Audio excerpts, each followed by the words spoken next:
We have another about face from a Trump ally turned critic. Harsh critic, very harsh. Really? Turned ally again, despite previously warning that a second Trump term would be, quote, chaos. Chaos. And let me just say this correctly, a horror show. You're not saying this. No, I'm not. Who's saying this? Bill Barr. Bill Barr, that's right. Boy, Chaos. He said it'd be a and nightmare. a horror show. A nightmare.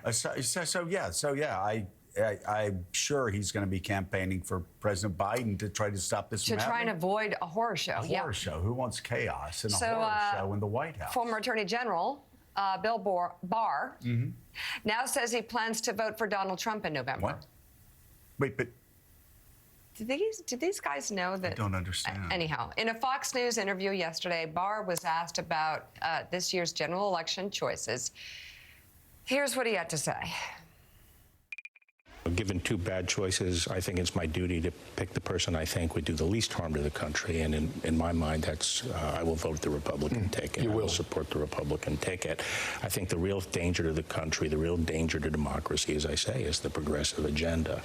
And while Trump, and I said, Trump may be playing Russian roulette, but continuation of the Biden administration is national suicide, in my opinion. Barr is just the latest in a long line of Republicans who found the courage to stand up to Donald Trump, only to then come crawling back again. Take a look. We're tired of the Donald Trump drama. We want real Republican drama. Donald Trump's not a Republican. We want real Republican drama. If he's off the teleprompter, he can barely keep a cogent thought. You support him for president even if he's convicted in classified documents. You support him for president even though you believe he contributed to an insurrection. You support him for president even though you believe he's lying about the last election. You support him for president even if he's convicted in the Manhattan case. I just want to say the answer to that is yes, correct? Yeah, me and 51% of America. He's a race-baiting, xenophobic, religious bigot. He doesn't represent my party. I'm for Donald Trump because I know what I'm going to get.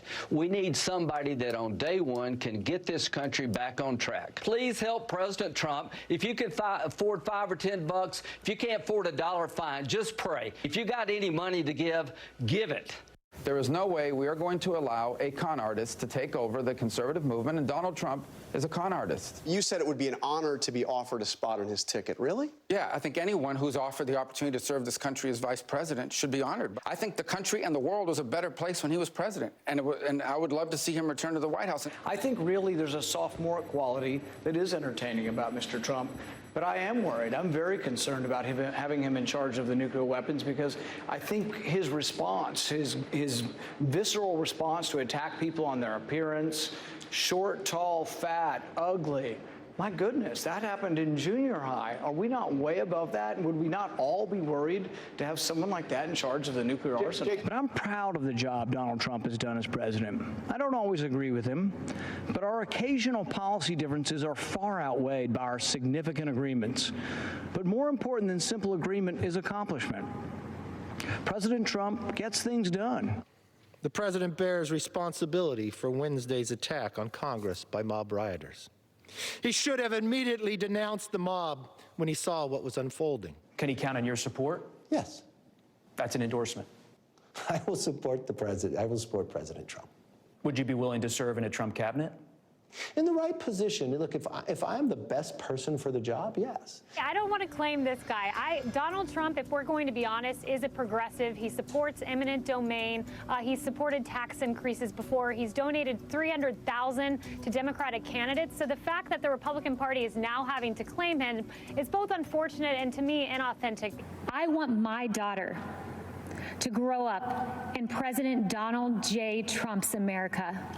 Oh, my goodness. Kayleigh McEnany there, who became the White House press secretary after all of her criticism. I mean, Jen, Joe and I talk about this a lot, but how those people look themselves in the mirror as their souls escape their bodies through their mouths while they make this conversion. I want to add into, because this all started with Bill Barr.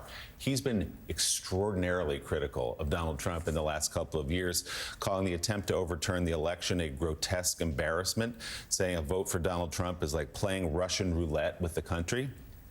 He has been supportive of the DOJ in its pursuit of these trials against Donald Trump, saying there is no weaponization. This is the Department of Justice doing its job. He was impressed by Jack Smith's indictment and famously said, if half of what's true in the indictment in the classified documents case is true, Donald Trump is, quote, toast.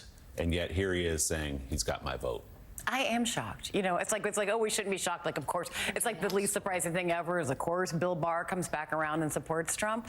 But it is, I mean, I really thought, given all of the cabinet that has walked away from him, which is historic in its own right, I really thought that Bill Barr would not support him this time. I thought that we could count on that. And it is, I mean, it just, poor Willie had to live through all of my gestations of outrage.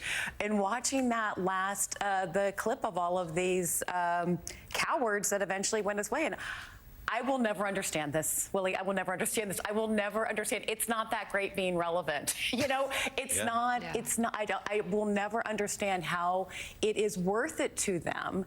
And it's interesting when you contrast that with what is happening with Mike Johnson, who seems to have really taken